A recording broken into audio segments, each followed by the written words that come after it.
Have you seen this creator, Creative Explained? Well, he had been making videos for 16 years before he finally got his break and started catching on. When he increased his retention rate, his social media exploded. And you want the same thing, but guess what? You have the same problem. You have the hockey stick retention rate. You have to know how he did it and what you can do to implement it. And it all starts with the very first few seconds of his video. When you eat a banana and you get to that last bite and you do this,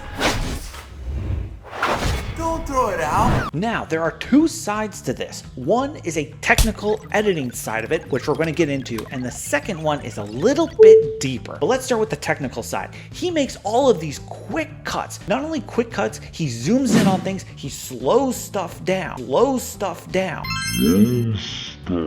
And things are constantly moving. For a short, that's actually really effective. Now, I'm not saying overload your video with tons of these editing techniques, but you're gonna need to use some of it. So he's making these different editing choices every 1 to 2 seconds. He's doing zooms, throwing in sound effects, quick cuts. He's slowing the frame down, speeding the frame up, adding motion graphics. He's always doing something every 1 to 2 seconds. So if you want to make sure that you're able to hook your viewers for the long term, not just for the beginning, you need to start implementing more of these changes. So you can't just be talking right in front of the camera the whole time. Stuff has to be happening. So what's the second thing that he's doing really effectively? He's constantly pushing back against conventional wisdom. What do I mean by that? In this video, he talks about what you can do with banana peels.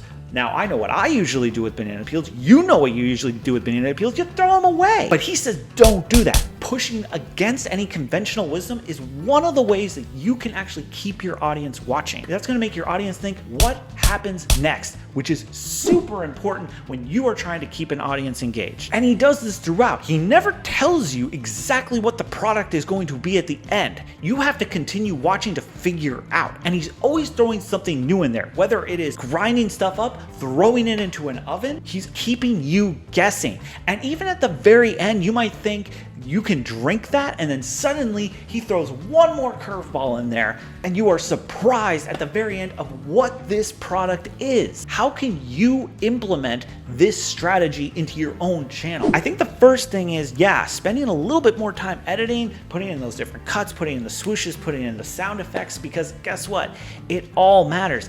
But the thing is, when you do those kind of things, make sure they're still relevant. I'm not just gonna have a dinosaur pop up right back here just because it's something different. It has to be relevant to what I'm talking about. So here are your actionable items. You're gonna need to actually watch their videos. And what I want you to do is I want you to watch the intros to these videos. When I say intros, I mean the first 10 to 12 seconds of their videos, and analyze exactly what they're doing. Count up all of the different sound effects, cuts, and changes that they are putting in front of their viewers within those first 10 to 12 seconds. Then I want you to add these techniques to your own videos. If you're making a short, make sure you're doing this every 1 to 2 seconds you're adding something in.